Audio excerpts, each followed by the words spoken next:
So in this video, I'm going to go over the alarmables. So for the alarmable managers, all the alarmables are kept in a multi-map, and the key is a float, which is the time, the current game time, and then the alarm event, which consists of the alarmable and the alarm ID. And the alarm ID differentiates each alarm for the alarmables, and there can only be a max of 3. For public methods, I have register, deregister, and processing alarms.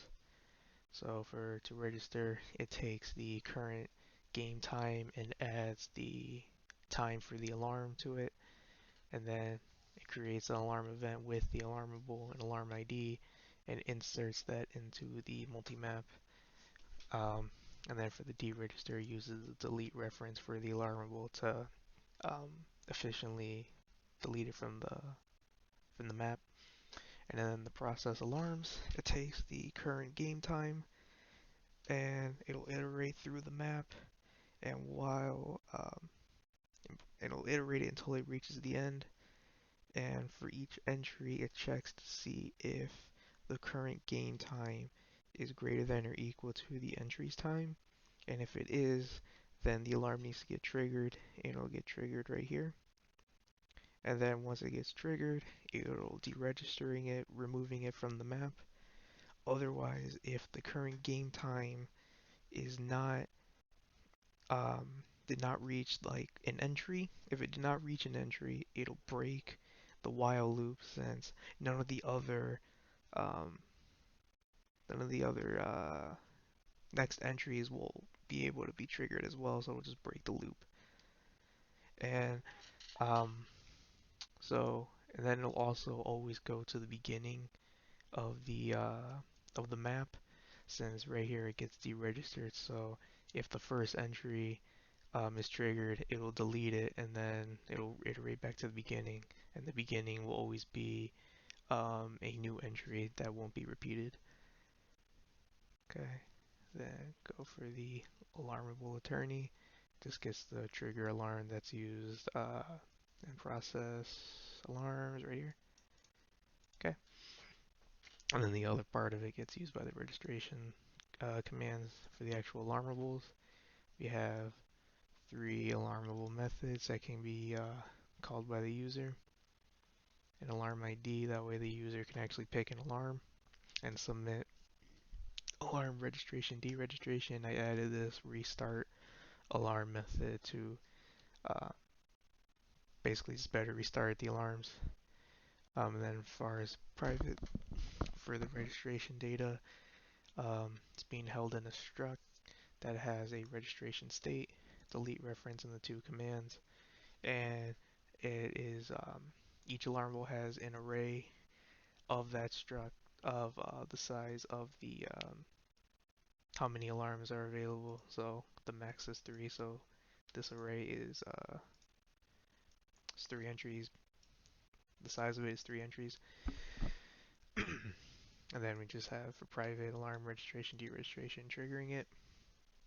So just like with the other um, exables, for the submit, checks to see if it's in the right registration state. It'll set the alarm time and then submit that command. And then for the actual registration, it'll again checks the state.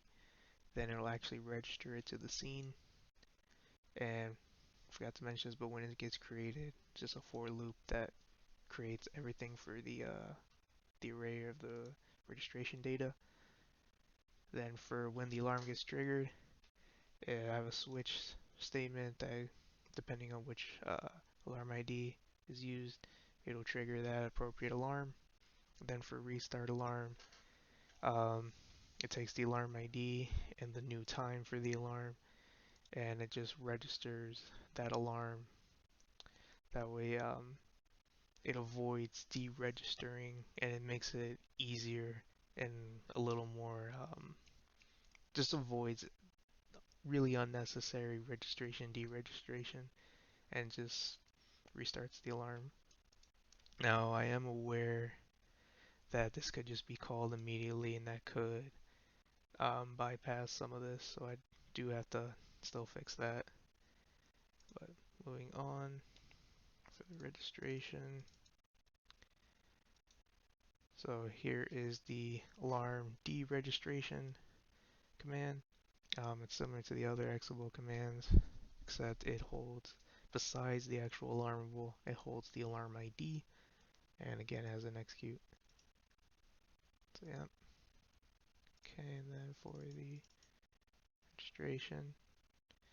registration, however, it does have a flow for time, so when it gets so that way it can keep getting reused and sets the alarm time. Right. Then for the class diagram, the alarmable is right here. Game object again inherits and doesn't duplicate any of these functions. Then the alarmable manager right here. Yeah. Right, and then for the documentation,